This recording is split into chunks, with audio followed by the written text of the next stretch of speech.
955. No, 950. All right, call this meeting to order at 4:02 p.m. Thank you for joining us. We're going to have a roll call. Councilmember Crosswhite. Here. Councilmember Cornejo. Here. Vice Mayor Juarez. And Mayor Chavez. And Councilmember Ornelas is absent at the time of roll call. All right, we have presentations. We have presentations. We're going to start with our invited guests today, which are the chairs of both Measure R and Measure T. And we have Madam Chair, Cheryl Monzon, to please join us to conduct a presentation on Measure R.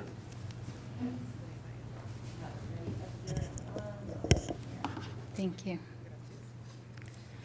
Well, good afternoon, Mayor Chavez and council members. I'm here representing the Measure R Oversight Committee, and we'd like to share with you our observations and recommendations for the two-year budget currently under consideration.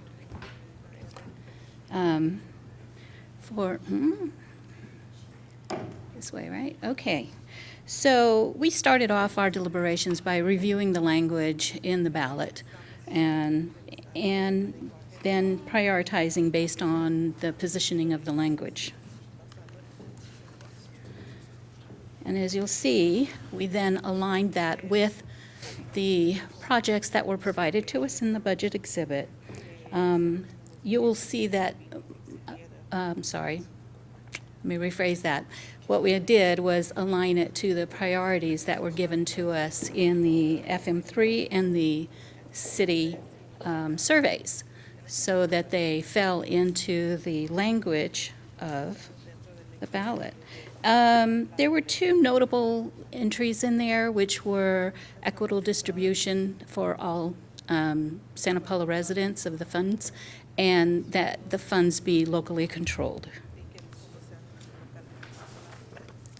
All right, so the next thing we did in reviewing the budget was to align it, as we mentioned earlier, to the priorities that were in the ballot measure and also the goals stated by the surveys.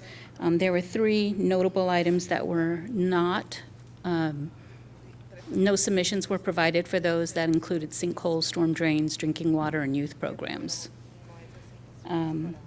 As you see, most of the projects that were submitted aligned to the language. Those that didn't fell under general government use. Can you go back real quick? Yes, sir. That's your two. Got to go back to year one. Okay.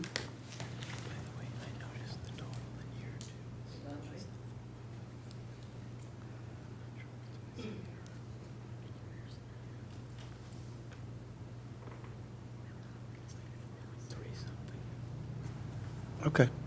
Okay. Of note, I should point out that the capital improvement projects reflect multi-year expenditures, and each year's expenditure will reflect in each budget year.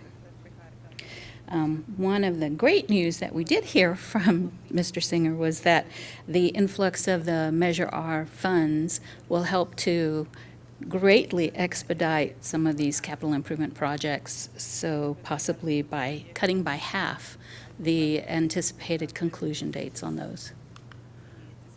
And the only difference in this was the acceleration of the staff costs to reflect inflation. Okay, so looking at what we were provided, we saw that a majority of the funds, 60%, around 60%, was in streets and potholes. And if you look at the other areas that were identified, public cleanliness, business programs, 911 response, and sidewalks, that those expenditures would equate to about 82% of the overall. We did see that there is still 18% in government use. That led us to discussion about that. So the government use funds allocation had three categories: the traffic safety, homelessness, and financial audit. Traffic safety was an easy one for us to identify that it falls under the streets and potholes category. So we will talk about that in a moment.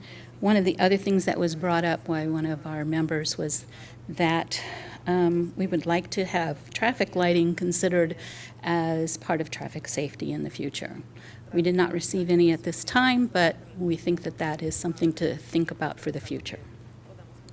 There was a lot of discussion on the homelessness support.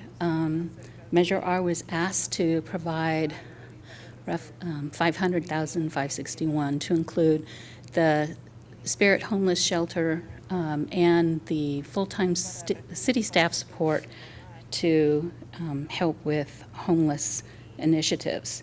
I will say that we realize that homelessness is an important category for us, an initiative as the city. However, we did not feel that this was something that fell under the mandate of the Measure R. All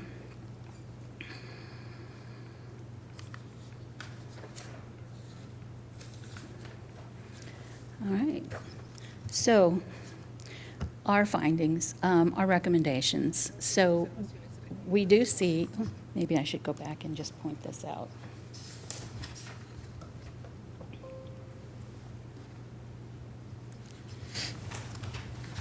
Sorry. This pie chart is different because the reason we identified this was if we were to take the traffic safety and move it over into streets and potholes and remove the homelessness initiatives that were requested, we would then see a major impact in other government use. It would be less than 1%, and we believe that this would directly reflect the intent of Measure R.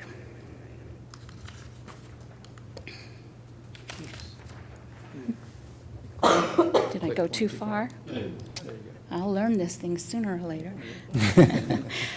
So our observations, the initial submission was that it was, roughly 60% of expenditures in streets and potholes, and we do feel strongly that it should be a much greater proportion that are dedicated to that, to use those funds. Traffic safety, as I mentioned, we do believe that that could be lumped into streets and potholes and eliminate that confusion, and also that any future street lining should be included as part of traffic safety. Under homelessness, again, it was not specifically cited in the Measure R language. We do feel that it is an important initiative for us to take care of, especially given that the City of Fillmore and the county will provide additional funds, which creates a much better benefit for the affected population. We do not think, again, that should be paid out of Measure R. My understanding is in the previous year that funding was out of Measure T, so perhaps the city can find a better way to fund that initiative. Okay, well, open for questions. Councilmember. Thank you. Great presentation, by the way. Very well done, and thank you for that. My questions are actually more directed to staff as to why the homelessness categories were put into the Measure R buckets since they had not been, funds did not come out of there prior to that. And as we're discussing the monies to Spirit, and I know that that is something that generally people support, I want to make a comment before you answer that. We had a 2-year agreement that was an MOU, and those funds were not promised in perpetuity. And the MOU required that Spirit hire an executive director who would do fundraising so that they could be self-sustaining in the future. So I realize no one wants, generally, no one wants Spirit to close, and that we need to find funding somehow, especially if our partners are all matching funds and that sort of thing, coming from county, coming from Fillmore. But I'd like to see what the reasoning was that it would come out of Measure R as opposed to other funds or sources in the city. So one thing to clarify is that the presentation that is before you is specifically the committee's interpretation of the data that was presented to staff. What staff did in crafting the budget and having it be a balanced budget is identify what it believed was Measure R priorities, inclusive of all the feedback that was provided in the Measure R surveys that was done. And homelessness was very high on that list of priorities. So one of the original, on the original presentation, which we could also show, it included not only the $200,000 for the homeless shelter, but also a portion of two positions, at least a portion of two positions that dealt specifically with homeless, including the housing management analyst and the special enforcement unit. So we felt that those were inclusive of Measure R priorities based on the survey data. The committee did not feel that way, and that's why they were recategorized as general expenses, general fund expenses. Thank you. Vice Mayor. Thank you, Mayor. Can you go back to the pie chart and see what the percentage is for sidewalks? Yeah, sidewalks, so 2%. And I realized that the sidewalks wasn't in the language nor a big discussion during the Measure R campaign, but certainly streets and potholes, affect the vehicles, and the sidewalks affect our pedestrians. And while I agree that homelessness is a big issue, that money, I believe, should not come from Measure R, but I certainly believe that some of the allocation of those extra money should go towards our sidewalks. That would be my recommendation. Was there any discussion about that and the small amount for sidewalks? So sidewalks was included in the language, and it's the second word in the language, so. Okay, thank you. It was included. Yeah, This was all that was If submitted. you want to go back to either the priorities or the ballot language. Sure.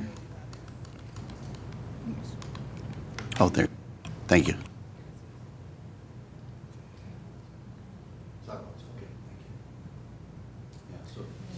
Yeah, so it would appear that, to me, that a bigger portion should go towards sidewalks. If you take the allocation towards streets and sidewalks together, it's at this point at 62% of the Measure R funding. But as we talked about, we have a 5-year pavement management plan, and I think we're working towards the sidewalk management plan, so with it should come a budget as well, independent of the other one. And we'll go over the CIP for sidewalks later this afternoon. All right, thank you. Councilmember? I'm wondering if we need to see the other presentation, because isn't there some, for Measure T, wouldn't there, because isn't that presentation today also to see what amount of that funding is going towards any of these items? If that's the council's pleasure, we can. Are there other 'Cause- questions? I mean, because it's hard to see it all together when all we've seen is the one presentation. Before we do, I would like to note that the Measure R did not mention homelessness in the, as I see anywhere. It does apply in general government. Of course, we could, we can spend it on anything, but the intent when it was voted for did not mention homeless. So, Thank you for noting that. Do you have the slide? It also doesn't call out streetlights, but that is something that the committee felt that they wanted to prioritize. Which makes sense, because if you're fixing the sidewalk, the street, you should consider the whole area as a whole.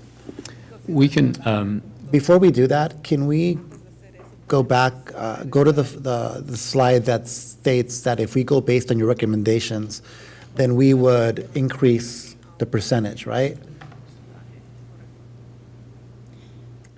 Yes. So 99% will go directly to the language that was included in the ballot measure, and only 1%, less than 1%, will go to the general use fund. Okay. The only thing to note, though, Cheryl, is if that's based on your chart from before, that's only 4.3 million, and it's short about $200,000 or $300,000 from the total. So the numbers would be skewed down. And you could argue, actually, that general use, because that's for a portion of auditing services, and part of the ballot language, but also one of the priorities was, that this be independently audited. So one could easily argue It's that 100%. that's yes. really all, Measure R related. In other words, you wouldn't do Measure R and not do audits, right? So, Right, it goes with the territory. so 11,930 being put towards the city's auditing costs would be an understandable expense. And this slideshow was sent out to the council? It has not. This is Just the not staff's, this is Measure R's The recommendation, work. okay. Cheryl put this together based on their meeting. So I'm just looking at the categories, right? Because I looked at the agenda packet, and the agenda packet has a list of requests. That's in here under those subsections? I think if your question is what is included in these line items inclusive of the budget that's presented to, that will be presented to council, yes. Yeah, I mean, the attachment that was given to the public has a wish list of items, from a police vehicle to that wish list of items is included in this.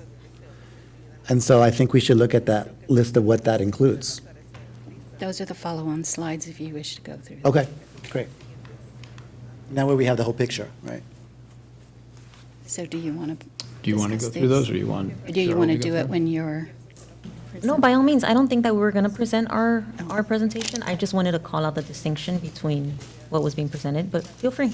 What I'm asking is that. Oh, do you want me to? You Is that what all you're saying? discuss your slides. And just for I'm clarification. happy to, but I think it's The addressing best. homelessness, the recommendation of the committee is to take this out, right? So we don't even have to go, unless you guys want to discuss this, if it's being taken out. If, the only thing that I would mention is that the committee, and feel free if I'm speaking out of turn, but the committee did recommend that Measure T pay for this instead, and the Measure R committee pick up a portion of the Measure T's contribution to streets as a flip. And there was, I think, a misunderstanding that the 200,000 that went to Spirit was paid from Measure T, and It wasn't as ARPA. that's not. It was ARPA funds and one-time monies that the city had. Okay. Do you guys have any questions about this particular piece? Just one question on the special enforcement officer. Would that be considered part of 911 response? Which is listed. I'm just curious, because that is listed in the ballot language. You moved it up there, Cheryl. I don't know what the specific duties of that. I think in your Officer chart, you moved it to Yes. 911, yeah. Yes. In R, I believe it was called specifically for 911 support. So I just as we were talking, because the heading at the top is homelessness, and so just as we were talking about what should potentially be where, Thanks for clarifying that. Yeah, go ahead. Question for staff on the 2 full-time city staff that would be funded for homelessness. How much of their time is actually dedicated to homelessness versus other duties? Or is our special enforcement unit officer and our management analyst totally the- devoted to homelessness? The percent of the Measure R funding that staff was recommending is 70% of the special enforcement unit officer, not 100%. The management analyst position is a housing and homeless position and has been instrumental in helping with affordable housing projects, countywide housing discussions, grants, and the like. So I suppose on the homeless, and is James here? No. So I don't know, 50/50, or Well, I mean, the thing that's most, you need to speak into the mic, so. I'll jump in here real quick. I think the thing that's most difficult about that is understanding the continuum of housing to homelessness. So trying to figure how you break that up. And as you know, as far as duties go, 1 month might be 100%, another month might be 30%. It very much fluctuates. Overall, I think what Dan said is probably fair to say 50%. So we have, at last count, 107 homeless. More than half are sheltered at Spirit. So we're talking about allocating $300,000 towards, looking at numbers, generally care for less than 50 people. Is that? That would be, and Okay. I think, I don't want to get too deep in the Right, but I weeds. mean, just if we're thinking about the allocation, I just want to know how much of that time, of our staff time, is allocated to homelessness versus other duties, so. And I understand there is a crossover on some of the issues, so. Councilmember Crosswhite. I mean, the one thing that I would say about, because I don't know what it is now, but I know at one time, an abnormally high percentage of our 911 response calls were responses that were homeless-related. And so traditionally, that has been something that, when you look at what the calls were for, there's been a high response, disproportionate to what you would think, oh, well, that's just 50 people. But it has I don't know, again, I don't know what it is now, but traditionally, it has been a high part of those calls that people are going, I don't know what to do. I need someone to come out and help relocate someone or ask them to move along or deal with a mental health crisis or whatever was going on. So just a. I think one thing to address that, just the understanding that from the standpoint of the social services side and the need, we may have less than 50% that aren't sheltered, but there's a high percentage of, there's a low percentage of that 50% that require a lot of response to Councilmember Crosswhite's comment. Thanks, Mayor. Yeah, just thank you, Mayor. So that nothing's lost in translation. I see the chief stood up a couple times. Maybe he can address specifically how the special informant officer will be utilized in relation to homeless so that we know exactly, because it's going to be under his purview. Thank you, Chief. Thank you, Council. Just a couple of quick comments. Currently, right now, we have homeless liaison officer who's attached to a patrol position. So for starters, that limits our ability every day to answer or help with the social services needs or enforcement or any of those things. So when we refer to this at 70%, this gives us an everyday response. And even though the homeless numbers are down and the unsheltered numbers are lower than maybe they have been in the past, we spend an inordinate time dealing with the same clients of the unhoused population a lot of times. So these are people who either cannot get into the shelter because of criteria, code of conduct, or other reasons, and service resistance. So a lot of it's the same people in the population that we have to deal with multiple times. So that kind of, hopefully that gives you a little bit of background, even though we may only deal with 50 people who are unhoused and unsheltered. There's still a lot of work to be done working with social services, behavioral health, One Stop, trying to get them services somehow and continue the contacts and maintain awareness of what we can do for those people who continue to be unhoused. So let's separate this, because obviously I think, and I'd like to recommend to the city manager that we consider maybe having a study session on homelessness to understand the issue deeper and maybe engage community in those discussions of what can be done. In this particular case, we're taking this out completely, correct? And we're swapping it, it's going to be swapped under Measure T? I would not say correct, but I would say that that is an option. So So that's one option. yeah, it's one option. The staff's recommendation is something along this line. The committee would like the council's consideration of putting more money towards roads, and like you said, either taking all or a good bit of this out. In doing that, the question then is, do we have to go back to Measure T committee? And what does that look like? And so maybe let's finish going through these slides and then invite Measure T up, and that way you guys can have, and then, of course, we have our overall budget presentation too, so. But before we move on that, management analyst, housing, did we not hire Cesar to do housing? That would That's be his position. position, so it's being funded here. We're And recommending continual, since Measure R is a continual funding source, we're recommending that it help to support that position. so currently it's funded through what? General fund? Yes. And let me just throw this out. We have a priority of economic development. If we can bring more resources to the city, then we can try to have more resources to solve all these other things. We don't have any assistance for Mr. Mason under economic development. We'll be talking to that when we get to the personnel section of our budget workshop. Okay. All right, so let's go to the next slide. I'm actually going to bring up a different presentation, and that is the one that we presented to the Measure R committee, because while Cheryl's presentation is very good and really, really good, it's very impressive, it skipped a few slides that we had at the beginning, so this is the one that I'm going to show. Oh, yes, thank you.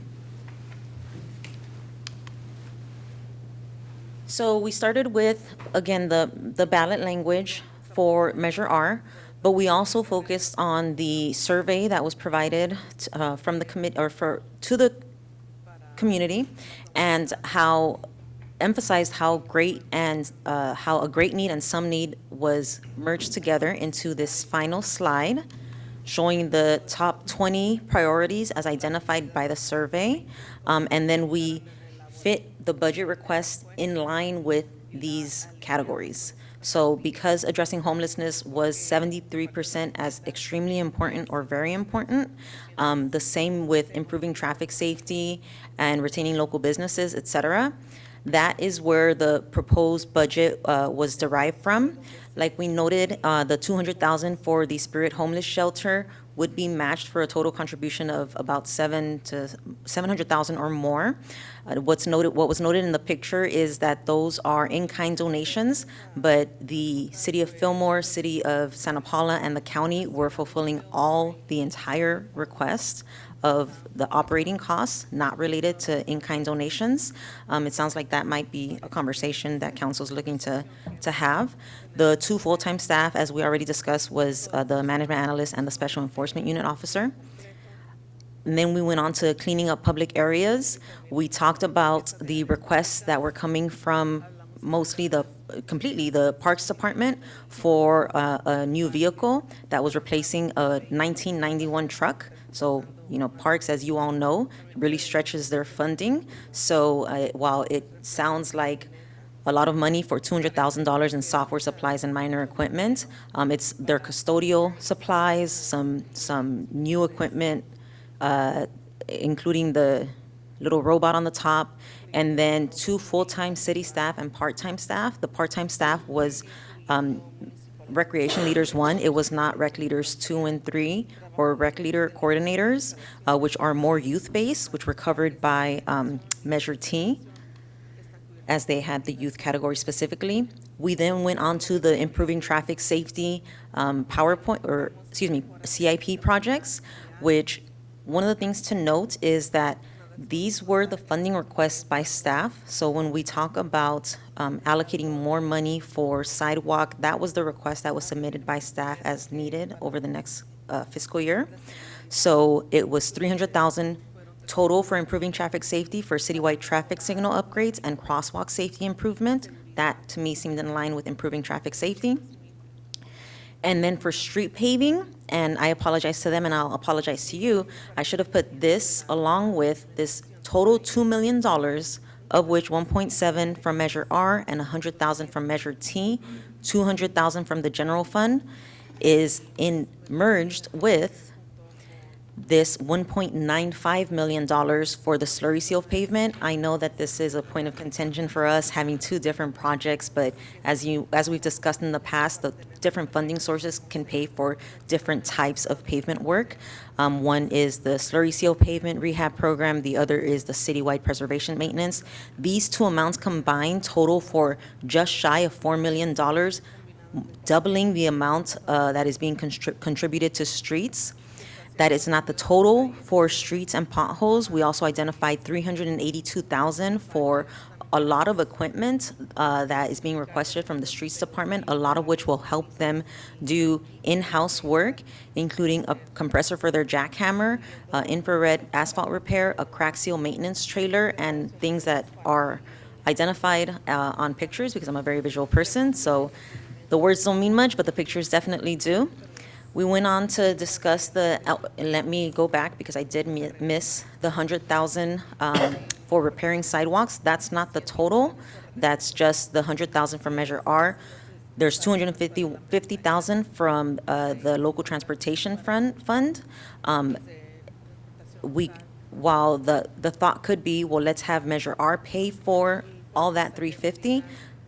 The local transportation fund is limited in what it can pay for. So it just is more logical to have that $250 that it can cover there. And then moving on to the annual independent audits, we put two things in this section. One is the streets audit, completely streets, goes to the state controller's office, and we contract out for that.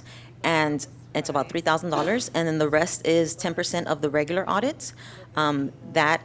What that means is that out of the $8,000, our total audit costs are closer to $45,000. So this is not paying for all of the audit; it's just paying for a portion of it.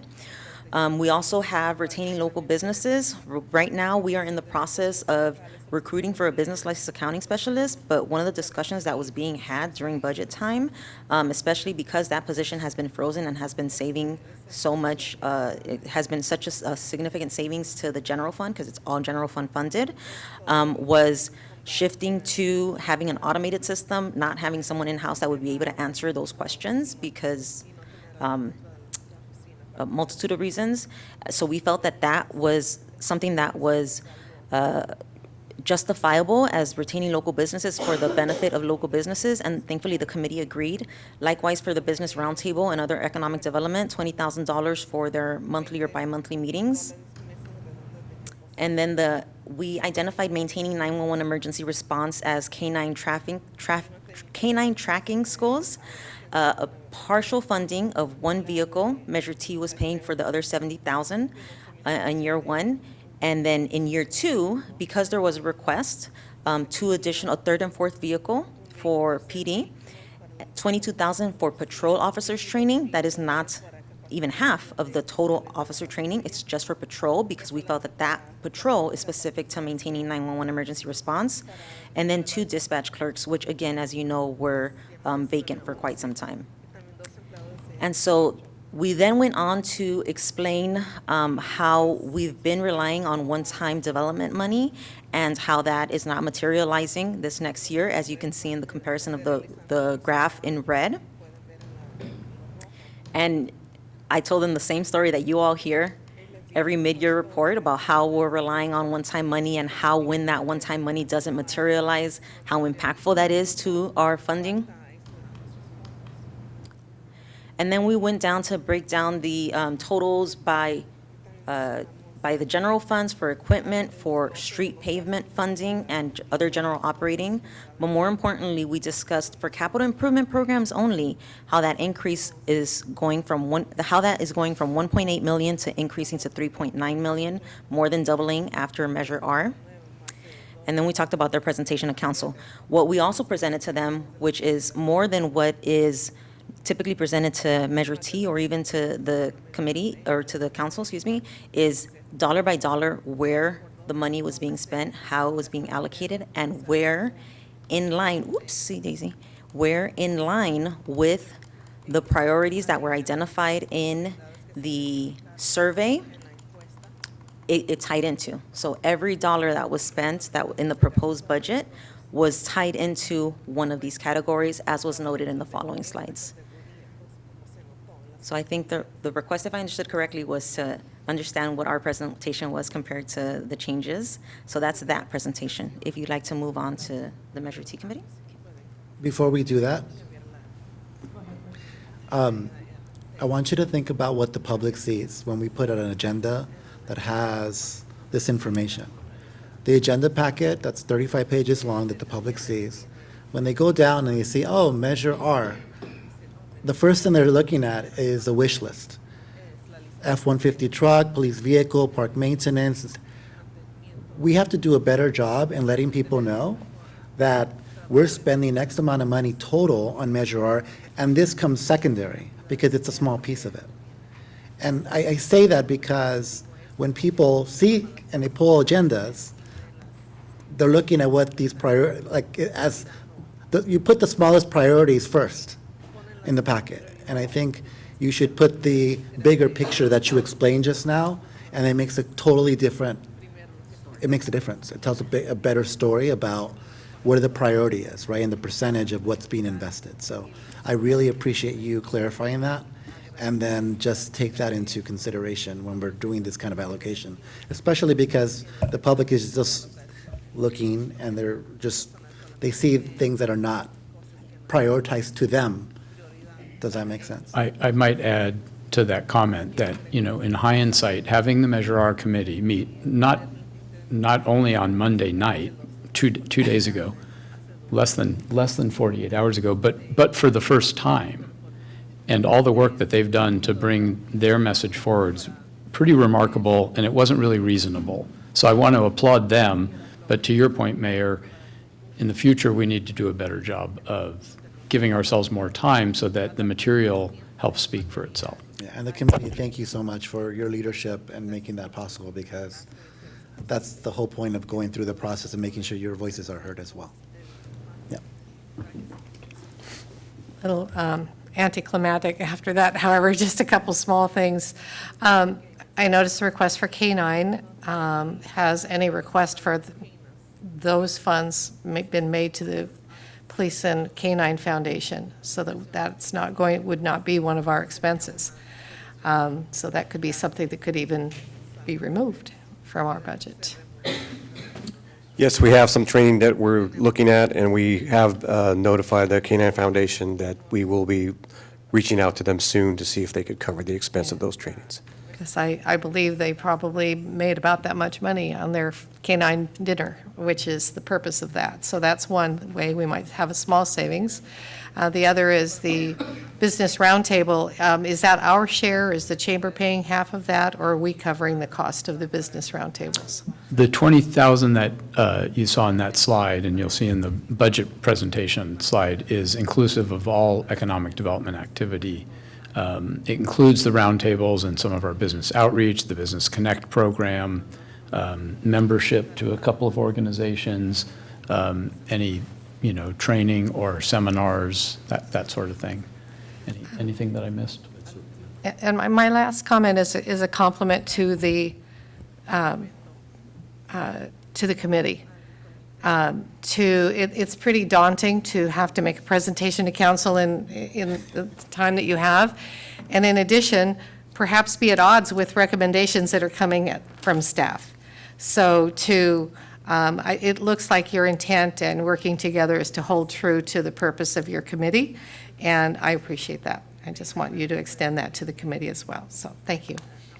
The one thing I do want to share, and this is something that Councilmember Crosswhite mentioned last year when we were, or maybe 2 years ago, when we were talking about what else are we getting? The conversation about if we're giving money to the chamber, for instance, you wanted to delineate, like, what else are we getting that we're not already paying for, right? And so in the terms of the Business Roundtable, I'd like to follow your lead on that. What else are we getting for what that investment is? Because we're already doing the Business Roundtables. We're doing the things that you just mentioned. So what specific things are addition to that will enhance what we're already doing? Because I think that's a great point of view that you shared. If I can just clarify, and I might be wrong, and the chief can correct me on this, I believe the K-9 training is just the request that normally comes to the city, and I believe in the past, the K-9 Foundation has also contributed, so it sounds from my understanding, this would not be in lieu, it would be on top of what they already donate for. So I think the total might be 20,000 because it's 10,000 per canine. So I think this 12,000 is just the city's portion.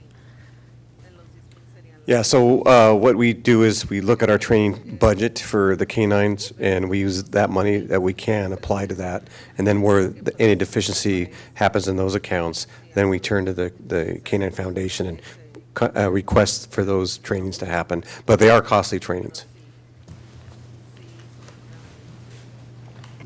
Having been on that board, I know the first question is, why isn't the city paying for it, and why are we paying for it? So I understand that philosophy, but again, that is part of their mission at this point, too, so I would hope we can work with them. Thank you. And if you can just follow up with that in the future, when it comes back, just letting us know what are we getting in addition to what we already are doing in terms of business roundtable. Because I feel that we really need an investment for staff, for Mr. Mason, to ensure he can do all these delivery of things that we have expectations about in our strategic plan. And if we need to move funds around from one place to another, let's make that possible. Because economic development is so critical. Bringing the resources, that when those things happen, then all this other stuff is able to be more feasible in doing. So thank you. All right. May I recap, just so that I'm clear in terms of to-dos? Canine Foundation asking if they'll pay for the 12,000. Measure T asking if they'll cover the homeless portion. And Business Roundtable, what we're getting out of it. Those are the three takeaways from coming back. Thank Yep. you. Anything else, Councilman? Were we including, though, the enforcement officer in there, or were we leaving enforcement officer I think we're in here? including everything, no? The enforcement officer being that there's going to be an independent liaison that's not part of patrol, right? That's going to be a specialized individual? He's a specialized enforcement unit. He is not in patrol. I think we were just swapping the whole thing and then putting the streets. And I think it was about the same amount of money, right? About 500,000? Well, the committee was comfortable with the specialized enforcement unit. It was the housing analysts that they had put into general government services. Because they considered the SEU under 911 emergency response. sense. Yes. All right.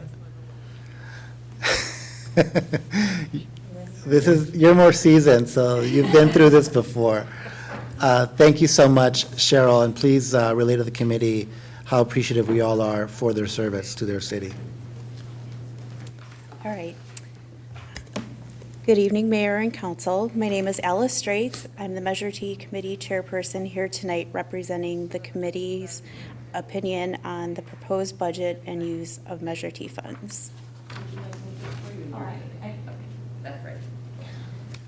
Oh, you already did it.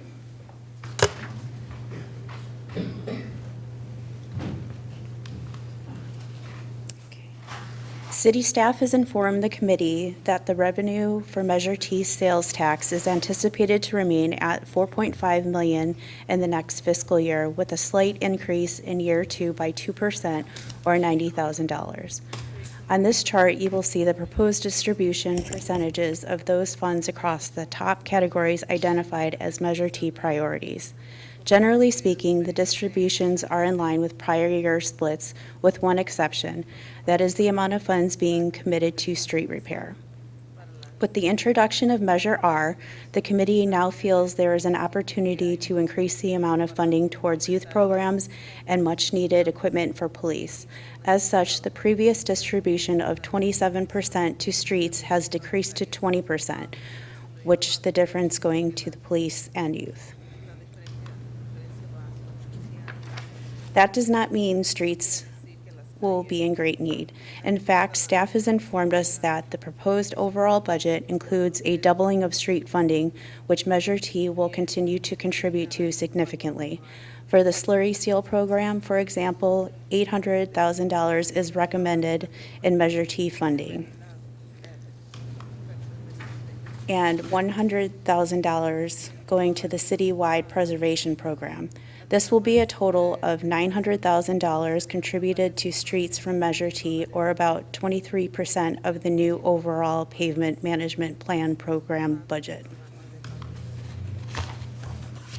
We also recommend $20,000 go towards the design of a pickleball court at Teague Park and various other supplies that the department has requested. Specifically, we are recommending to maintain and increase the amount of ongoing maintenance funding that was approved as a one-time recommendation during the last budget process. The funding has significantly increased the amount of maintenance and care the Parks Department has been able to use to keep our parks, or to keep up our parks, sorry. This past, oh, sure. Yeah, there's a lot on that one, sorry, I was kind of going fast.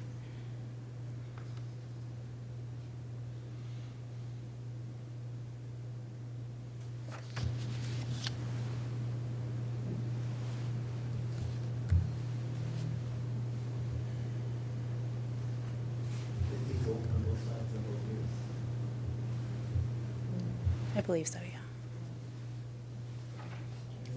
There's a $500 difference. Oh, sorry. Oh, yeah, I see that. For recognition awards and food for youth programs goes up. I'm sorry, yeah. They can't hear you on the Okay, other end. sorry. Is that good for this one? Everyone okay? Got it? Okay. This past budget cycle, we recommended the use of Measure T funds for a code enforcement officer and supplies, and we are continuing to support that this budget cycle, or for this budget cycle.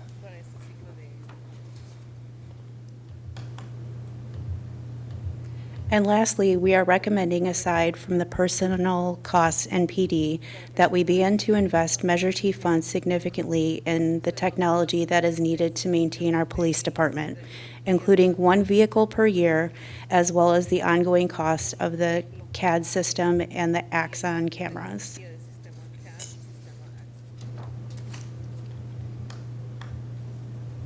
That concludes my presentation. If you have any questions, I'm here to answer them on behalf of the committee. Otherwise, I thank you for your time. Do you have any questions? Council members, questions? Just a real quick question, Alice. Sure. The breakdown for the code enforcement officer, 50,000 for supplies, were you given kind of an idea, or 255,000, what that kind of entailed? For personnel, the breakdown, Yeah. Code enforcement, yeah, I'm sorry, the previous slide. Go back a slide. For oh, sorry, one more. 50,000, there you go. Do you want staff to speak to that? Did you want to speak to that? Okay, yeah. Thank you. Poor thing. You want a water? Want a water? Just don't touch the bottle.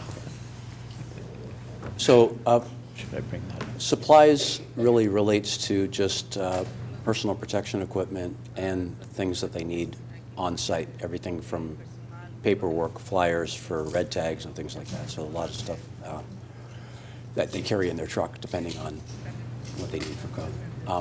On the personnel side, one thing I did want to mention on this is, as we have the ability to ramp up on code, we're tracking it to see how far we can move ahead in the position paying for itself at some point. I don't see that ever being at 100%, but when we look at where we are on the average week to week, the number of cases that we have that we get building permits on work that was done without permits, on citations and things like that, there is revenue coming in off of that. I don't know if there's any specific questions. Well, and I should point out that the supplies amount is like $25,000, not 50. So this was the presentation that Per year. Thank you. This was the presentation that was presented to the Measure T committee a few weeks ago. Since then, as you know, the budget has some moving parts, and there was some decreases both to this supplies. The parks was down to 75,000, and then it went up to 122,000 as we balanced out the recommendations that the committee had made. So this is no longer 50,000. It also seemed a little bit high. It was the starting number that we did in our first two-year budget cycle, and then we tapered it down.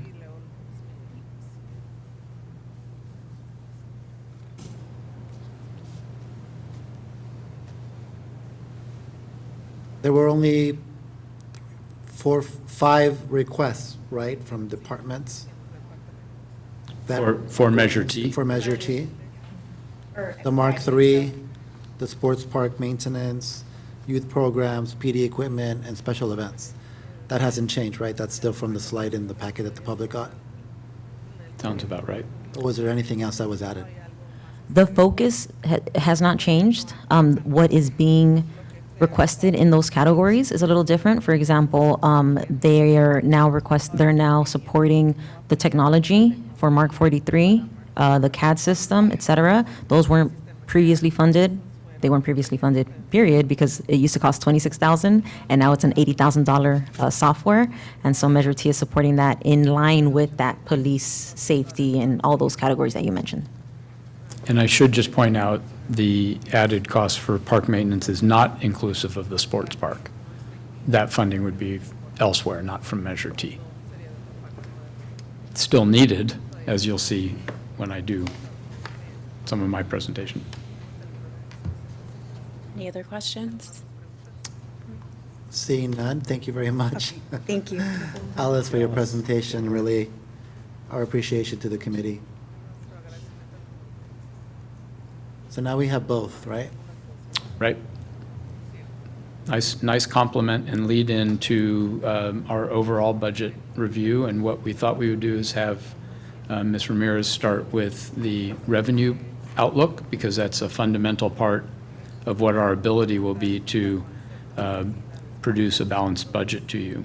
And then we'll get into supplies, extraordinary kind of requests, as well as personnel requests, and end with CIPs if there's enough time.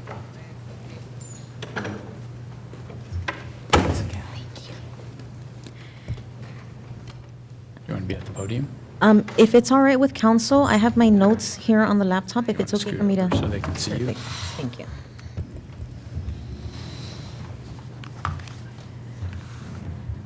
Okay, so welcome to the first budget workshop for the next cycle, fiscal year 25-26, 26-27. As the city manager mentioned, I will be starting with the revenue overviews, and I appreciate you allowing me to sit here. As you know, it's very detailed, and we have the summaries, but in case there are additional questions, I want to be prepared to answer them. So starting off with the general fund revenues, we have categorized these as you normally see them for familiarity. It's what you see, the categories that you see every 3 months at our quarterly reviews. However, this picture may not be enough for people to understand why the proposed budget is what it is in comparison to what the actual budget is what it is. And that's understandable, but it's also a little tricky to explain unless we're going in a line item by line item detail. What we'll do instead is highlight the biggest changes in each category, because, for example, charges for services and licenses and permits is significantly dependent on development activity. And so it would be unfair to say it's an overall change, right? Our current activity, this year's activity is not going to be reflective of what is planned for the next year.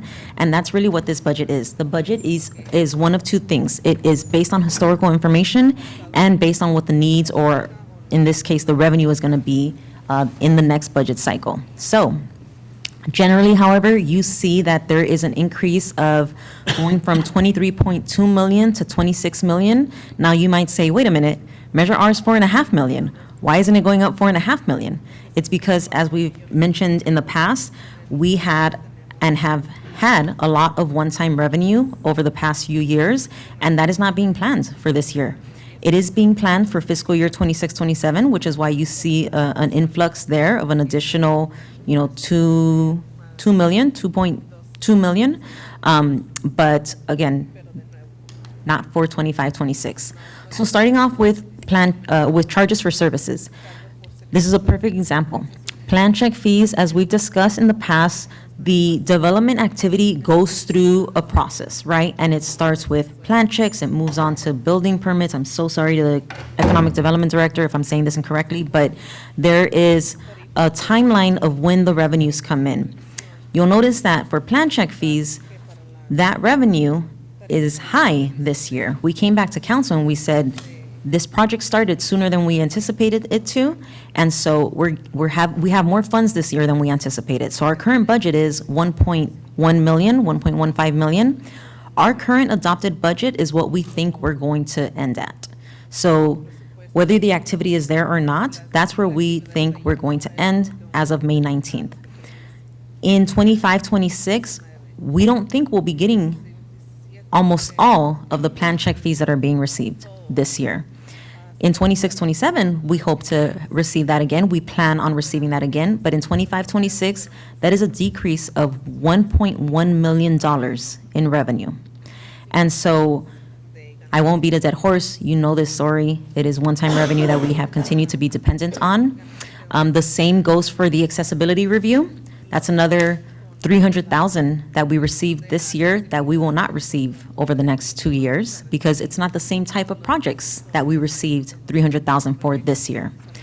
The miscellaneous department reimbursement for $231,000 and a few other grants that you're going to see are one-time revenues that came in that are not expected to come in the future. The second miscellaneous department reimbursement, I apologize for that showing up twice, but they're different departments. The second miscellaneous department reimbursement that we're looking to increase to $50,000, we have heard from the developer that they'll be going out for their next CFD bond issuance, which involves a lot of staff time, and we're able to recoup those expenses for around $50,000 for that large of an issuance. So that's where that revenue is coming in from. The school resource officer reimbursement right now, they typically spend around $200,000 less if they are short-staffed, if they don't have the full staffing like they did during COVID in a couple of situations. One of the things that was done that we've talked about a lot in the past that we'll discuss more when we get into the budget, the budget expenses, is the redistribution of unfunded accrued liability. So what's been happening is unfunded accrued liability is when CalPERS says it's going to cost you this much money to support your retirees when they retire, but something happens from when they told you that to the next time that they check in, whether they say, you know what, we expected people to live 25 years after they retire, turns out they're living 35 years, we need to fund an extra 10 years, or when we did this survey, you were paying people $10 an hour, now you're paying $20 an hour. The unfunded accrued liability has grown to a significant amount. What was happening was, as people left the city, those classics, right? Let's say 100 classic employees were carrying $1 million in unfunded accrued liability. As they left, the pool of people that were carrying that liability went smaller, but that unfunded accrued liability amount stayed the same. So now you could have 20 people carrying the cost that 100 people should be carrying. And the problem with that is that it was getting heavily distributed because most of our classics are just administrative positions. It was getting heavily distributed to the general fund, meaning the folks that were in streets, the streets fund was no longer picking up the true cost of street expenses, street personnel expenses. So we redistributed the UAL, which this is not any new information. We've discussed this in the past to make sure council was okay with it. So that is the increase to the school resource officer reimbursement. The school has supported funding, paying for the unfunded accrued liability. We, at one point, put new PEPRA-related PEPRA employees, which meant that they had almost zero unfunded accrued liability. But now that we're truing that back up, that's an increase of about $50,000. And I apologize, I'm going to try to go through these a little bit more quicker because otherwise we'll be here well past the amount of time that's been allotted. But building permits is generally staying healthy, and licensing permits overall is increasing year over year. The same goes for intergovernmental revenue, although it doesn't appear to be the case. Again, it is because of that one-time miscellaneous grant funding that is decreasing by $300,000. So overall, it's not your actual intergovernmental revenue that you rely on an annual basis. For other revenue, again, significant decrease because we do not have the sale of property, another one-time fund. For fines and penalties, you'll notice that this year is a negative 14,000. We covered this at the last quarterly report. The reason for that is because the funds that we receive from our vehicle code fines, we just redistribute a portion to the county, and we hadn't caught up. So this is a true-up of that. Moving forward, we look to get back into our annual $40,000 revenue. For property-related, we have seen the most significant increase, obviously in property taxes secured. This is from the county, the projections that we get, but also in the property tax in lieu of MVLF fees, significant increases, more than the 9% that we were projecting at one point. I believe we got 11% one year, so we're continuing to project significant increases moving forward. For transient occupancy tax, we used to be at about 140,000. This year, we decreased that down to 104,000. That should have gone down to 80,000 on a regular year. We have had a few hotels that have closed that have significantly decreased the amount of TOT that we received.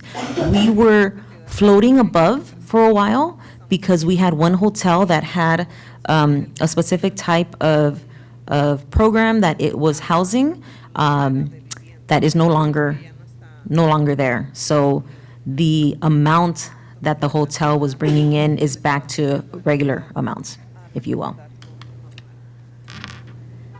For franchise fees, it looks like there is a decrease of $300,000, $350,000. The reason for that is because the AB 939 funding was moved out of the general fund this year.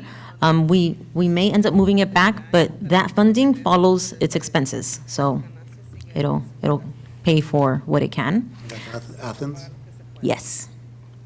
For investment earnings, this year, we had not a shortfall, but we decreased our projected earnings, not because we weren't receiving the rates that we thought we were going to, but because the general fund was picking up a lot of the reimbursable grants. As you know, we have a lot of grants that we don't get paid for until after it's spent, but that money is being spent somewhere, which means that if that fund is in the hole by $400,000, that's less, you can't charge it a negative interest, so the general fund ends up picking up that interest. We hope to restabilize in the next 2 years and have the regular $150,000 that we project for investment earnings. For sales tax, the news is steady. And what we mean by that is that our sales tax has seen significant increases year over year, in particular to Measure T for sales and use tax, and that would apply to Measure R. We are not projecting those increases this next year. We're actually very thankful that we are looking to receive the $4.5 million that was originally projected this year, because there's been a lot of market volatility. There's been a lot of rhetoric that is scared some investors and whatnot. So it's not the same situation that we found ourselves in a few years ago. Even when COVID happened, when we thought we were going to get a decrease, and it ended up happening, the opposite ended up happening. So the good news is that we are projecting a conservative maintenance of $4.5 million, and then another conservative 2% increase for the next year for both Measure R and Measure T. Overall, again, just recapping what that first slide said, that is an increase, not as much, right? Not the $4.5 million, not as much as we had hoped and expected, but it's because a lot of our one-time development money is not going to materialize as it did this year, or as it will in 26, 27, thankfully. So why don't we pause there if there's questions about revenues? Sort of revenues, past revenues. So at some point, can we get a report on where our reserves are for, at this point, it'd be mostly Measure T and the general fund, but it wasn't something that was included in here. So just if at some point we could get an update on that, I would appreciate Absolutely. that. Thorough job. Thank you. And it's it's very helpful for people to understand where the money is coming from. And that these slides really tell that story. So thank you for being very thorough. And an open call to the public, if anyone is ever interested and wants to have these conversations, I'm more than happy to have them. Yeah. And again, we rely on each other through sales. So we rely on each other with sales tax. If you look at the way that our budget is set up, it's the people that are able to bring in the resources we need. Because we don't have these luxury taxes, we don't have hotels, we don't have big bogs, so it's really the people that make our city function, so thank you. Well, if you're ready, then we will move on to expenditures. And, the next few slides are really a simplification of the overall budget. But what we focused on is what is uniquely different about this next two-year request. So you'll see the complete budget when it's before you in a couple of weeks, or, well, by the end of next week when the packet is put together. Including all the breakdown of each department's request, personnel costs, supplies, services, you name it. What we wanted to focus on was, what's kind of extraordinary, what's different. There's a couple of examples where we'll just touch on a few things that aren't necessarily extraordinary, but are trending differently, and we wanted to call those out. And the first is with our general liability insurance costs. On the positive side, our workers' compensation costs have either been steady or have gone down slightly. On the negative side, our general liability, which is related to both lawsuits and mostly tort claims, has risen significantly. We were at $780,000 just 3-4 years ago.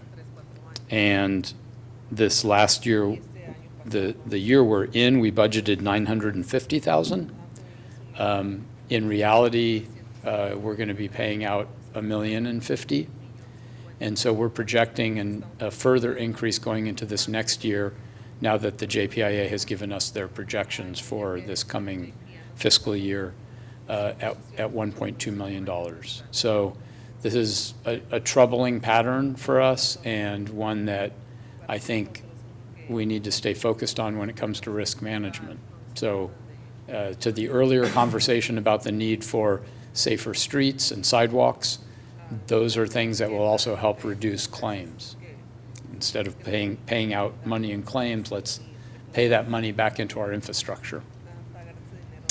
Our legal expenses really ballooned this year. We reported that to you and asked for consideration of additional funds at your third quarter request just 2 weeks ago. And I recognize 2 of our council members weren't at that meeting, but I am pleased to report moving forward, we expect that to be a little more steady and have legal expenses budgeted at $250,000, which is in line. I think we were at $240,000 to start this year, even though we're ending up at like $450,000. You'll see lobbying services. It just dawned on me, though, that this slide is not the one that I edited. So I will make some adjustments as we go through it. So this is not just lobbying services. About $60,000 would be for our relationship with Merchant McIntyre. That cost has been historically closer to $80,000, and we're going to recommend that we solicit proposals from other firms and/or ask Merchant McIntyre to lower their costs, because we feel that we have gained a lot of internal knowledge of how this lobbying efforts work in Washington, D.C. And so about $60,000 would be designated for that, and the remaining balance of $23,800 would go towards the employee survey that we're looking to do later in the year, as well as some employee engagement activities. The next item, tree pruning services, is a continuation of the great work that Greg and his team have been doing to now put us on a steady maintenance schedule. So I think that was four cycles or 5 cycles? 4-year plan. For a 4-year plan. We're now in year 2. And this is recommending monies for the next 2 years for that. And then you'll see the continuation of our AmeriCorps fellows. This would account for 2.5 fellows, We do anticipate sharing some of that cost with possibly the PBID and also the Chamber of Commerce. And we also have a little bit of grant money, so that number may come down slightly. It's not covered 100% through AmeriCorps?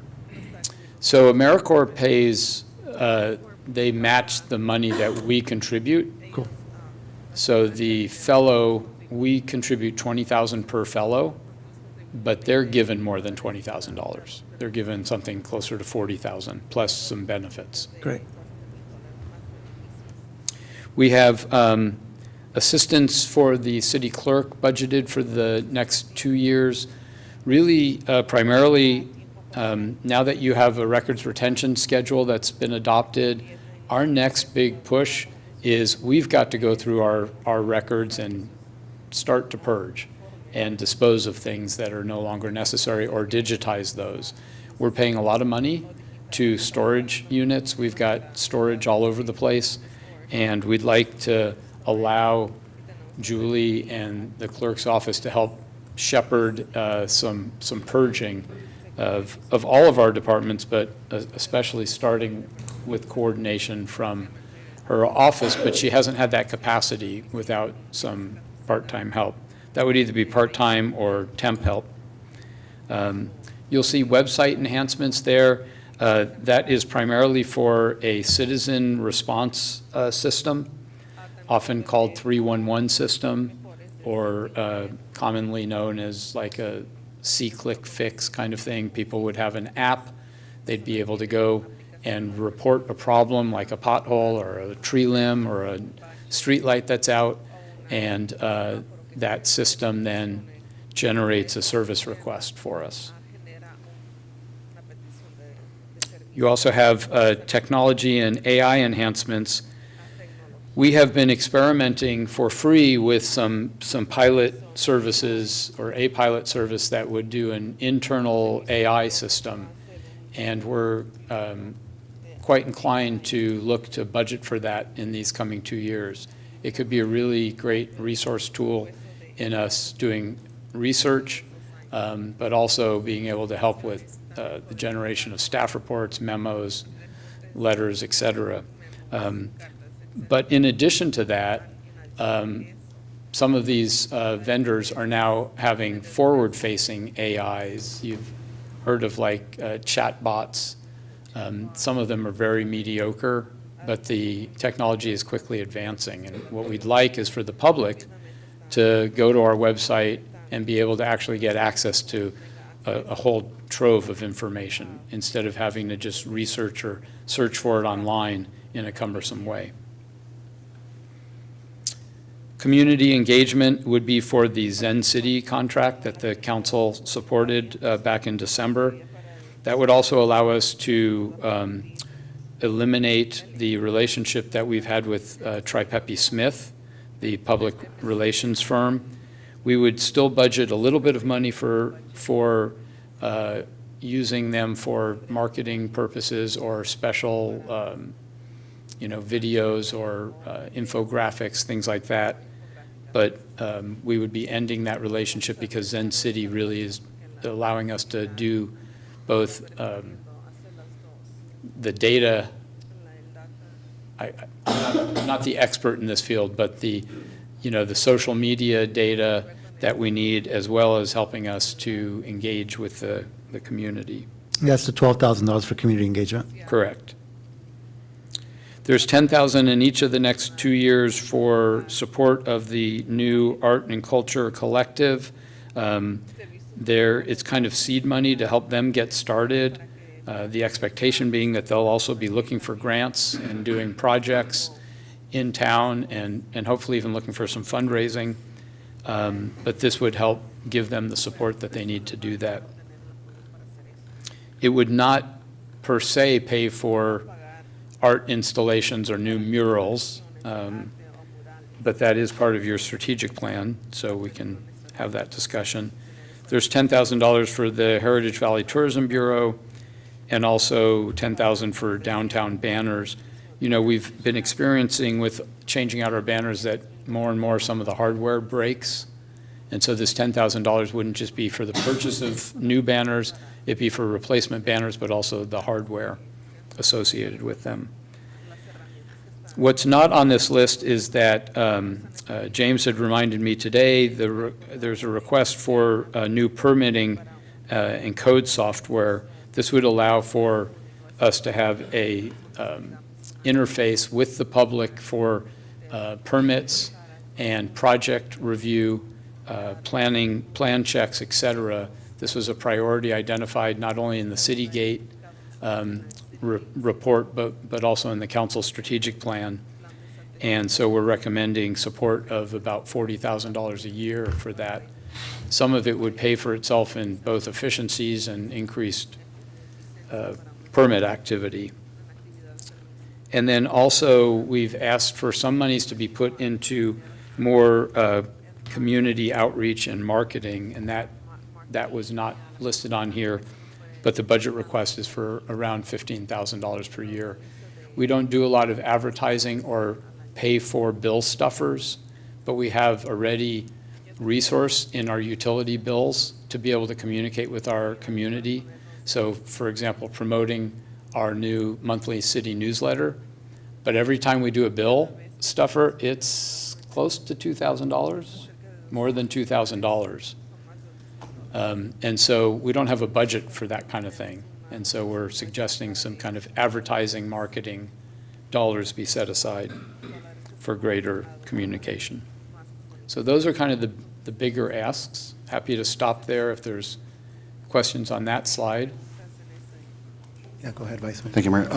Mr. Singer, the downtown banners, that doesn't affect the service banners that are on 10th and Mill Street, correct? They're a Correct. different budget or funding source? That's correct, because the military banners are subsidized by the families that want to have their family members recognized. I mean, it might for the hardware if it breaks, but not for the cost of the banners. Yeah, go ahead.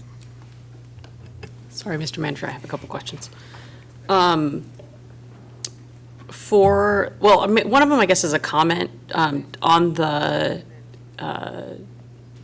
technology AI piece. Before we officially move forward with that, I do still think we need to have a policy discussion at some point on that item. So I just wanted to make that comment. An AI policy. Yes. Yeah. Because it's something that a lot of cities are working on, and how would you use it? Anyway, it's a whole conversation. Yeah. I do like the C-click fix. That's something I've wanted to see for a long time, and I really hope we can finally make that happen. I know there's a lot of back-end logistical questions, but it would sure make, if you can just take a picture and it geotags it instead of trying to go, okay, how do I explain where that pothole is or whatever, that would sure be helpful. I don't know that I still understand exactly what the 10,000 for the Arte y Cultura contract services is. So at some point, I think we need to flesh that out a little bit. It would be to help them with the seed money for kind of starting this, they're now a nonprofit organization, but the expenses of maybe having a website, paying for financial services and outreach, marketing, things like that. I guess I would want something, though, sort of formal, like, again, kind of what are we getting for it? I mean, I know that we help start them, but I would want there to be some clear parameters around expectations and not just, oh, and here's some money. Yep. Similar to our engagement contract with the Chamber of Commerce or something, Right. something like that. Okay. And then the downtown banners reminds me of wayfinding. And looking at the CIP, I don't think that that's really currently funded. And at least getting parking signs done, I think, is something that, for economic development, if people don't know where to park, then they're not going to stay downtown. So when we get to the CIPs and. I'm just the knowing way- that we may not get there, and, Yeah. and banners reminded me of that. Yeah. I think we needed to at least find some money. I have some solutions for that. Okay, all right. It's a pet peeve of mine when government goes and does studies and then the study sits on a shelf. So Yes. we're in full agreement. We'd like to get started with wayfinding. It'll take us years, but we'd like to get started. So have some recommendations about that. Councilmember Cornejo. Thank you, Mayor. On the reducing the lobbying and professional services by 23.8, that's twice, right? So we're close to 48,000 or so, something like that, for the employee survey. So we're currently paying $73,000 a year for the lobbying, and we're suggesting that that drop to 60, Okay. and that the other 23,000 go towards the succession planning work that we're doing, some employee engagement, that's like $2,000, and then the employee survey. So, but that's over 2 years, so we're talking about closer to $40,000 to $45,000 for that? Oh, I see what you're asking. Yeah. No. These aren't necessarily ongoing. Okay, okay, okay. Yeah, So I some I of want these- that factored in as far as budgeting, and even might want a discussion on the value of that succession plan and what we would get out of that. Yeah. No time for that today, but I would like a discussion Well, about I will that. just point out that the year two request drops by $37,000. Drops. Okay, so it's not an annual thing, so Yeah. that's good. Now, that's inclusive of the Zen City Right. contract, so it's not all apples to apples, but. Got it. Okay. I just want to clarify that actual monies that were being pulled out of that bucket, so thank you. Yeah, go ahead, Councilmember. My voice isn't the best. It's okay. I'm gonna try. Excuse my voice. What is Wayfinders? So the city undertook a comprehensive look at our street signage, highway and street signage that relates to directing people to city services, city facilities. So, library here, city hall there, parking lot here, police station, that kind of thing. And you see signs throughout the town. They've gotten very old and faded. And so James and his department undertook, they put out an RFP, hired a consultant to come in, and this group came and did a design of a new kind of theme for our signage, because we really need to replace the signage. And so it's called wayfinding, as a way of finding your way, I guess. I'm asking because I Googled it and a video game came up and I'm like, that can't be what we're talking about. So I wanted to clarify for myself and for anyone who doesn't know it. But thank Yes, you. thank you. So let me move on then. I have a. Oh, of course. There are things that you mentioned that are not on here. Can you tell us those things again and the amounts? Yes. You said marketing, $15,000 in each of the next 2 years. So 30. Towards, correct, towards city marketing and outreach. And then $40,000 for the plan check, permitting, and code enforcement software system. Staff is in the process of exploring a few different products. One of them ranged from $70,000 a year. Another one was as little as $30,000, but had a one-time implementation cost. And so Mr. Mason's still working with vendors and negotiating, looking at software systems that are best for us. We would in turn, I believe, stop using the Intergov or what, no, what? Right, but we've been paying for it. What's that one called? Intergov. So we would stop using Intergov. so what do we use now? Well, we don't really have You're telling me- use of an active system. So we're a very paper-based system? Paper-based, database. So back in 2015, we looked to go electronic, and we contracted with Energov, which is a Tyler Tech property, and we had some difficulty with the implementation over the course of the years.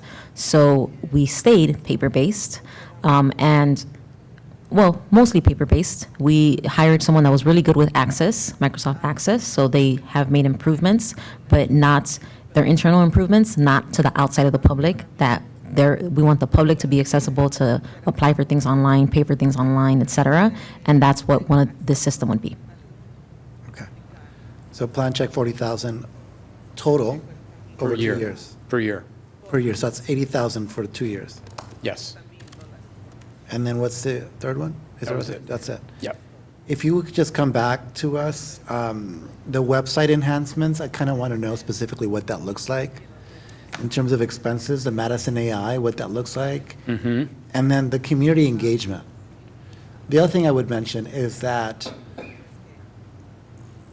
we have a city clerk, and that city clerk does not have support systems. So if that person gets sick or ill, or something happens, they go on leave, we don't have a clerk. And I like to see that we actually have support and backup for that position, because that position interfaces with the public. Aside from the record keeping, there's a lot of things that happen around election time that we need to have someone that can be consistent and not temporary. Because temporary people may come and go, and they're not going to be able to have the capacity or the ability to take over in case something happens. You actually do have a deputy city clerk in the executive assistant, and she has taken on a lot of the city clerk shared duties, and she is deputized, so she can step in if needed, just for clarification purposes, in case that helps. But having greater, I mean, this is one of our problems as a small city that And that has person's very leaving, thin correct? Staff, Yes. Tomorrow? Yes. Right. So we're losing that person. right. Not the position, but the person, yes. Right. So we still need a dedicated person under that area, Yeah. especially as you're dealing with public information requests, and that, not getting that right could lead to liability issues that will cost us more on legal fees. If it helps to know, it's every department head's responsibility to deal with public records requests. The city clerk processes them, but it's actually the departments that are redacting, getting the information, doing all that. So it's the departments that are running that. We've kind of decentralized. I mean, we still have the software system. It has to be checked, monitored, kept up with. To your point, there's liabilities if we're not meeting deadlines and getting out information. But the gathering and collecting of a lot of the information we've decentralized, so that the experts, like the police department, is responding to police requests. And I would agree with Christine that each department, and we've had a lot of public records requests, each department is getting slammed with these. I don't go to each department and start pulling their records. They have a lot of records they're needing to pull, and then they do provide them to us. And they're watched over through my office, through the software. They come in through that way. We send them out to the departments. They gather all their information, put it into the system, and then we maintain the time frame to be sure that they're getting done in a timely manner, and are sent out to the applicant who has requested them. So that's what we are doing in the city clerk's office. So we have a lot of maintaining of that system. And we being the departments, have gone through extensive trainings and continue to go through trainings. BBK has offered training, so we're learning all the ins and outs since we're responsible for that. So, Mr. Mayor, back to your question about some of the enhancements with website. The AI technology was looking to be about $15,000 a year, but we're working with a vendor that's probably going to be more in the $5,000 to $10,000 range. The cost for the interface for like a 311 system, we've estimated at $15,000. We would plan to do a formal, request for proposals, or because there's a lot of competitors out there, and we already have relationships like with Civic Plus, who does our website, and they offer that kind of software. But so does Tyler Technologies that does all of our back-of-house software system, and then so does our asset management system, Mainstar. So there's a lot of competition out there. We'll vet that out before we make a decision, but 15,000 is budgeted for those two. And then you were asking about marketing? Yes, what does that specifically look like? So we have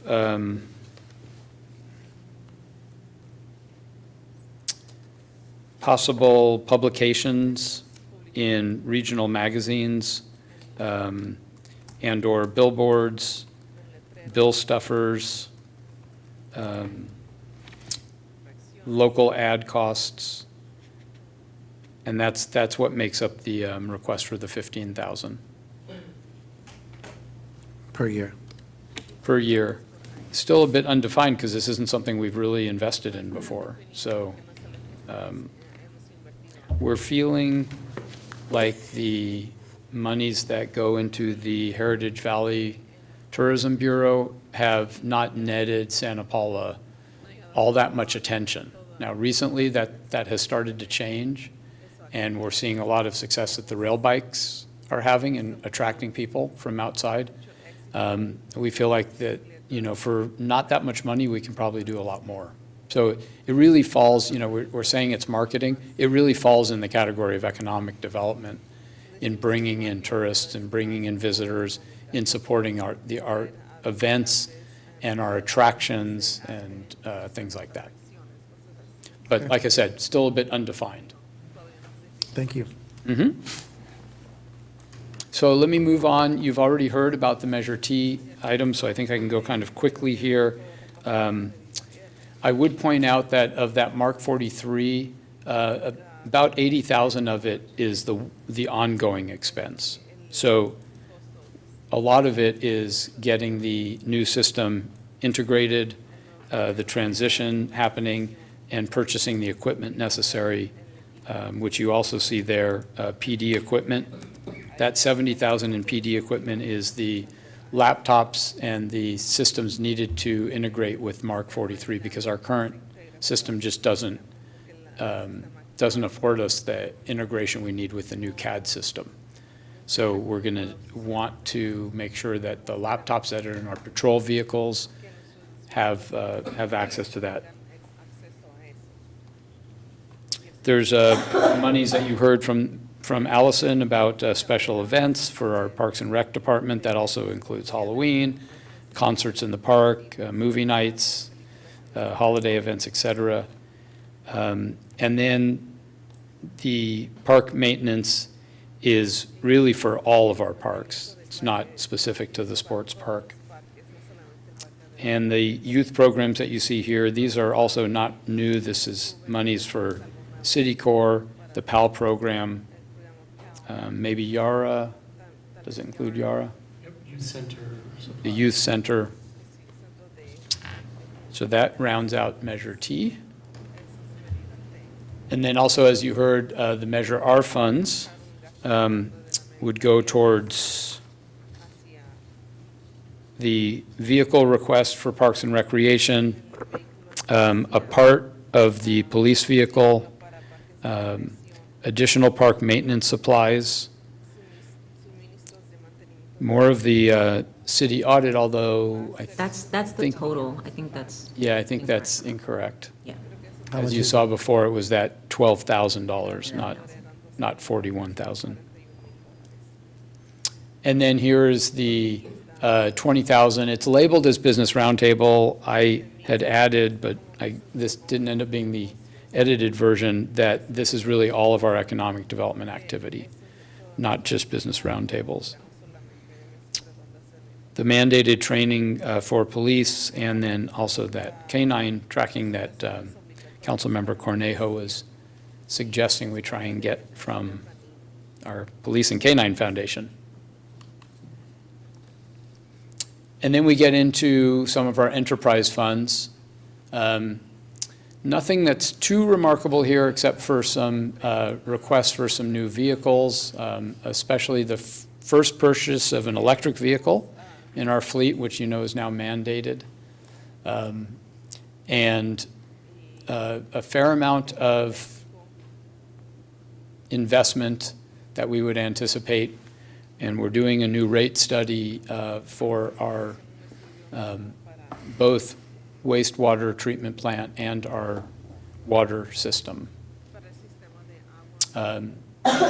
Using gas tax money, our streets division has asked for a lot of new equipment. And the whole notion here, and the Measure T committee was very supportive of this, as I think Measure R was, is the more we can start doing in-house, the less we're relying on contract work, and the more responsive we can be to our community needs. So we're very inclined to seek your authorization to allow us to get some newer and better equipment that complements what we have now. For example, a pressure washer that is actually heated, so it's a lot more effective than the version that we have now. A compressor, a trailer, as Ms. Ramirez pointed out, there's requests for, what was on there? Let's see, thermoplastic machine, a new dump truck, crack sealer trailer, and a hydro excavator. And Dale would have to come up here to answer questions about exactly what all that is and why it's important. But that kind of rounds out our other funds. Question real quick, Councilman. Just a question for clarification. On these other funds expenses, these are all one-time expenses that would be looking for when they would be purchased over the 2 years? Correct. So these are not per year? Yes, they're these are not annual. One time, okay, thanks. Yep. And they're either, and you see in the column, it says FY '25 to '27. So they're either specified in year one, or many of them are in year two. Although this list is primarily year one, because we know they could use this equipment sooner than later. But some of the vehicle purchases we're recommending in year two, based on some of our one-time revenue projections. Councilmember? So, and this may be a question for Dale, but one of the questions that I have to ask it every time we have a large piece of equipment, do we have the staff to operate it? Have we budgeted if they're going to need to be trained to use it? I just want to make sure that we're not going to buy equipment and have it sit there. That's a very fair question. Yes, we do have staff that know how to do most of what we're talking about. Some exceptions would be, for example, the thermoplastic. They have never done that. In another city that I worked in, we bought thermoplastic equipment, and we were able to quickly be trained by the supplier of the equipment and put it to use immediately. And it was very effective, lasts a long time, much longer than the paint. The crack seal trailer, I believe we have a couple of people who've actually had experience with crack sealing. It's really important as right now we're 5 years into our PMP, and that means that we have roads that are now 5 years old, and so they will, if they haven't already started, they will start cracking, and we need to get those cracks sealed right away so that they don't get worse and the roads start falling apart. And so that's a really important piece of equipment. The dump truck, we don't have a dump truck in roads that most of our people can drive. We have to have a truck. We need a truck that isn't a Class A vehicle. And so we're looking, it's really more of a flatbed sized truck, a 1-ton truck with a dump bed rather than a 10-wheeler. And so it's a smaller dump truck, but it would allow any of the people to use that truck, and it would tow the trailer, an equipment trailer with like our Bobcat, things like that, other pieces of equipment that we have. And there is an extensive list of equipment that they're interested in, but those are the ones that we would like to get going with right away. Okay.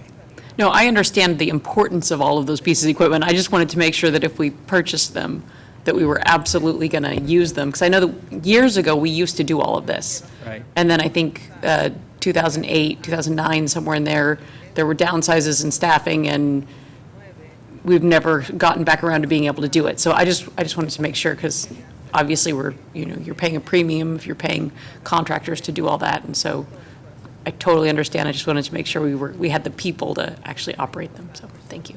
And you have a log, right, of the use of the equipment that we operate? Yes, Joe maintains a log. Cool. Quick question. For the benefit of the public, I kind of imagine hydro excavator is digging with water, but please just give a brief description of a hydro excavator and the thermoplastic machine. Okay, so a hydro excavator is like you've seen a Vector truck that usually are in use by water departments and sewer departments. The reason you use hydro excavation is because there's so much underground. Anywhere that you might have to dig into a road, there's always pipe underground. And so it's really easy to damage pipe if you're using a backhoe. If you use a hydro excavator, if you need to put in a stop sign or something like that, you use a hydro excavator to dig that hole, and that way you don't damage what's in the ground. We're not looking at a Vector truck. That would be more like $500,000. We're looking at just a trailer, and so limited use, small jobs, but it would make them more effective in that kind of work. Thermoplastic is what we use for crosswalks, lines on streets, things like that. And where paint was used for years and years, because the paint that was being used had fumes that they didn't want in the environment, they said you have to go to a water-based paint, and that would last maybe a season. And so it was really lousy. And so what the state of the art now is thermoplastic. So out here on Harvard Boulevard, all of that is thermoplastic, and it will last for years. In fact, it will last longer probably than the road itself, which isn't great, because then you're going to pave over all that nice thermoplastic, right? So it's really durable, and especially if you're in areas that are consistently wet, and because the road breaks down really fast, but the thermoplastic won't. All right. Thank you. All right, Christy? And I apologize, I was just going to editorialize, in addition to what the Public Works Director said in answer to Councilmember Crosswhite's question about whether we had the training, we had the capability to use what is being requested. And we talked about Joe Byram. Joe is our street maintenance lead worker, and he really thought out all of these requests to the point where when he requested a new person, he also budgeted for more shirts for them. So he's just really thinking forward. So I'm comfortable with answering that. Thank you. Okay, last thing is, of course, that the council's often presented with outside funding requests. And this year is no exception. As you guys have already discussed, Spirit of Santa Paula will be seeking again to have city support. The city of Fillmore has already passed their budget and has pledged $150,000. The county of Ventura is still committed to the matching funds, and in fact is working right now with staff on a new 2-year agreement. And so what's going to be asked of us is, again, to come up with funding for these next 2 years. To the comment that Councilmember Cornejo made earlier, they, in fact, were budgeted for an executive director, which they now have, and a grant writer. And it's the grant writer position that they have been unable to fill. But by the same token, they were asking before for $900,000, and now we're only looking at $700,000 of support. So, yeah, we'll have to see whether or not they can also find some additional outside funding, because that certainly would be desirable. The Humane Society would be, we'd be bringing to you an agreement on the 18th of June to, since Spark is no longer serving as our shelter and has ended their relationship with us, we've been working with Humane Society on a subsequent shelter agreement. We'll be bringing that to you in 2 weeks, and they're asking for just over $10,000 per month. So this is actually a reduction in cost compared to the monies that we were giving Spark. And The same then level of service, right?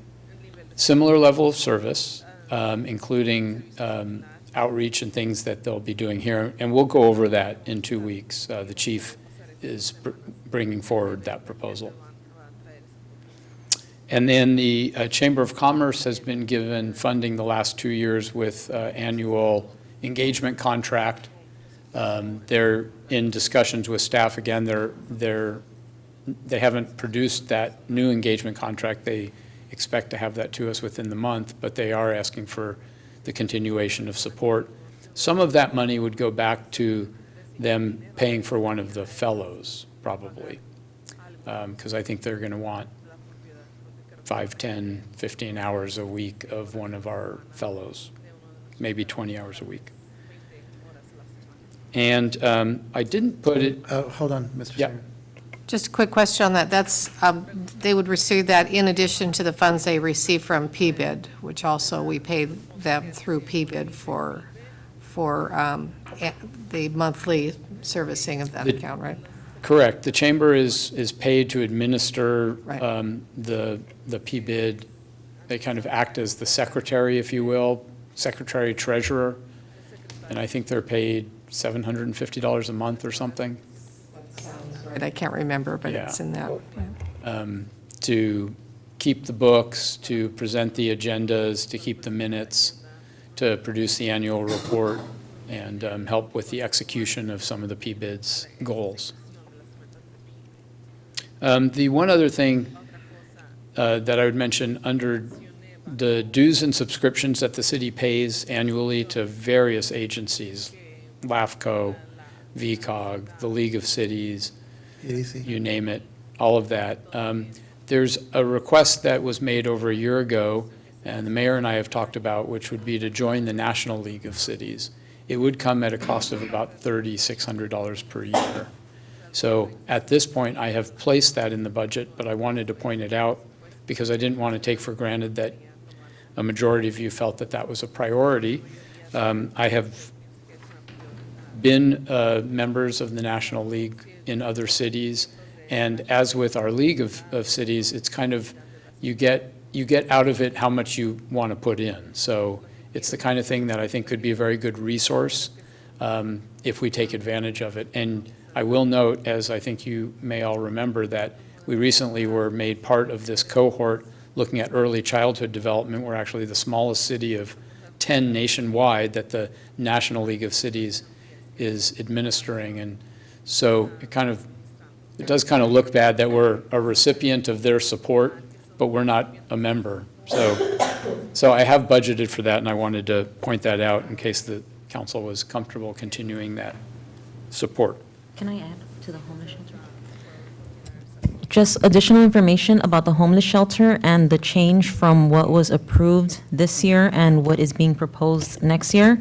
The homeless shelter contribution, while $200,000 was budgeted for the city obligation, was $288,000. And so moving forward, it is the budgeted $200,000 that is being proposed. The other thing to note is that the Spirit Shelter basically could have kept almost all the donations that they got in excess or excess funds. There was very few limitations on how our contribution would decrease, and the county has communicated that for the next cycle, there's going to be 2 changes that they're requesting. One is that it be on a reimbursement basis, so they don't get all the money just because they submit their expenses and then get reimbursed. And the second thing is that if they get excess donations or revenues, that then gets decreases the obligation in proportion, right? Obviously, the county would get half of that decrease, but those are 2 recommendations that they're including for the next cycle. And of course, that agreement would come to you for approval with all of the changes being recommended. Okay, let me just close out with. Real quick, sorry. Yeah. The reimbursement process, right, impacts a lot of organizations because they don't have the capital to spend. are we going to be asking some of the tough questions about sustainability in terms of their? It was actually a recommendation from one of the Spirit staff members, is that they felt that they were comfortable with the funding that they had available and then to switch moving forward. But yes, of course, that would be a question. Okay. So I was presented with a challenging budget, even though we have new revenues coming in from Measure R. There was a number of requests for new personnel or promotions, and in addition to that, as we'll go over in a second, we've concluded a compensation study and wanted to be in a position to help support changes in salary levels. So as I shared with the Measure R committee the other night, and they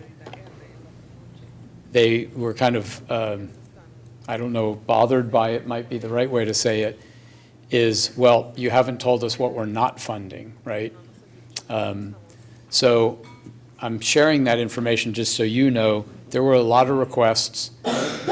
There's not that many requests that I'm bringing to you because we just can't afford all the requests that were made. Uh-oh. But with that said, there we go. There are a handful of requests being made from both the general fund and some of our special funds.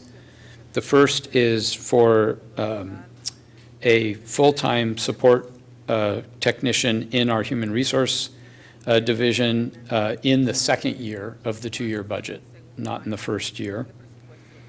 And I would point out, so you see that 109,000, that is not a salary. That's the fully loaded, fully burdened cost of a full-time position. Including benefits. Including benefits, exactly. What's the wage?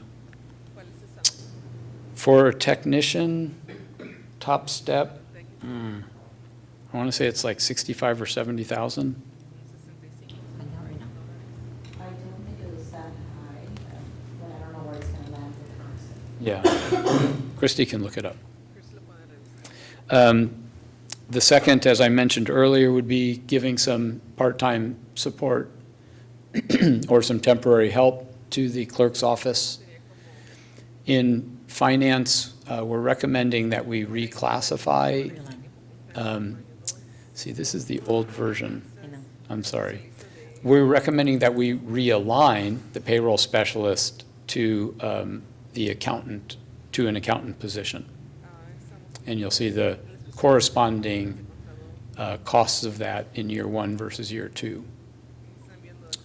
And then in our community and economic development department, that we would unfreeze the associate planner position that's been frozen for the last 2 years, in order to allow us to advertise for either an associate or an assistant planner in that department. In Parks and Recreation, Mr. Barnes is asking that we establish a facility maintenance lead worker position.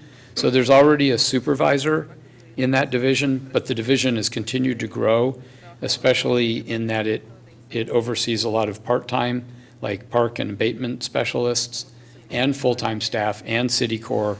And so it would be helpful if they could have a lead position. This is not a new position.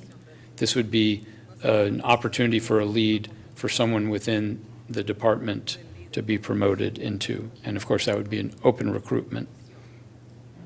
So it's not an additional body. In the police department, we are recommending that we defund the administrative sergeant position. However, the chief would need some corresponding administrative support to help with various, ongoing organizational issues, and so is asking for an administrative analyst position to be funded. And in Public Works, creating a new senior administrative analyst position. So we have 3 admin analysts in Public Works. There's admin analyst 1, and there's admin analysts 2, and then there's nowhere for them to go unless they maybe qualify for a management analyst position. What we'd like to do is create a senior analyst position so that you'd have analyst 1, analyst 2, and senior analyst. And then reclassifying or reclassifying the street lead worker position to that of a street supervisor. We used to have that as a supervisor position. When we lost our supervisor, we didn't quite have the expertise we needed to fill the supervisor position, and so we did it as a lead. Joe Byram is now that lead position. He was promoted into that opportunity. But he's really been working with Dale on evaluating the employees, scheduling their work, and essentially kind of now working out of class as a lead worker because he's now taken on supervisory duties. And as Christie just noted, he was instrumental in how he came to us with his budget requests. Did a really excellent job. So we're recommending that. And then finally, adding a street maintenance worker, which you guys were just talking about. The request was for one new maintenance worker in year one and a second one in year two. And we, I think, should be supportive of them getting some additional staffing help. I'm recommending we do that in year two, so that in year one, they're getting this new equipment, and our investment is in the equipment they need and the training, and that starting in year two, they get some additional bodies. And then finally, in water, the request was for one new WSO 1 or 2 and one new 3 or 4. So we're recommending in year one, adding one position, in year two, adding a second position. And the reason I'm supportive of that growth in the water department is that division, more than any other, has been impacted by the harvest development. The amount of infrastructure that we're taking on, including, 700 new meters, but within the next 2 years, another 500-600 new water meters, all the water lines and the valves that come with it, new water pumps, new water tanks, and the infrastructure that supports it, they're pretty stressed. And so getting them additional people, I think, is going to be important. Finally, I just wanted to point out that the budget, although we are still in labor negotiations, so I can't speak too much to the specifics, but as council knows, those negotiations are ongoing, and we are recommending and setting aside monies for a cost of living adjustment, as well as the initiation of moving towards parity with our peers in terms of our compensation study. The study demonstrated that we were roughly about 20% off of our target. That's pretty dramatic. We can't afford to make up 20% in 1 or 2 years. We are asking that we try and get halfway there in the next 2 years, and that's what the budget is proposing. Those numbers, the 650,000 and then the 1.3 million in year two, that's total funds. So that's not just general fund. That would include the water enterprise and street funds, et cetera. That concludes personnel and all of my portion of the presentation. I know we're nearing 6 o'clock and we're going to need to break. Are there any personnel questions? The only thing I would say is, again, when people see this from the outside looking in, and you have these large numbers that don't really explain what those numbers represent. Like as a percent of our total Correct. payroll, for example, or, yeah. That, but also, it's not representative of the actual wage, right? It's the additional benefits that we incur as a city for medical. Good point, yeah. Right? On that note, to answer your earlier question, out of the 109,000, the salary right now is about 63,000. Cafeteria cafeteria health is about 18,000. Retirement is another, 9,000. So, and then you There's a have Medicare and significant all this. difference, and I think that Yeah. to the public, they need to know what that difference looks like. And as we put the full budget together, there'll be more transparency about that, salary schedules by position, and all of that. We won't have time for CIPs, but Christie did just want to do a final summary of what the budget's looking like. And And then we will conclude. I can keep it short and say the budget is looking balanced as it's being proposed to you. We have a surplus of about 40,000 for the general fund, but as Dan noted, there was a couple of things that weren't included, and that'll take that up. The cable fund says it's going to be in the hole by 36,000. It's because the cable fund has a surplus that it's utilizing right now.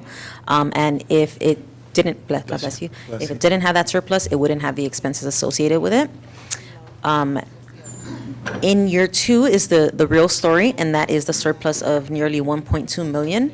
That's all associated with one-time development funds, as was noted earlier this evening.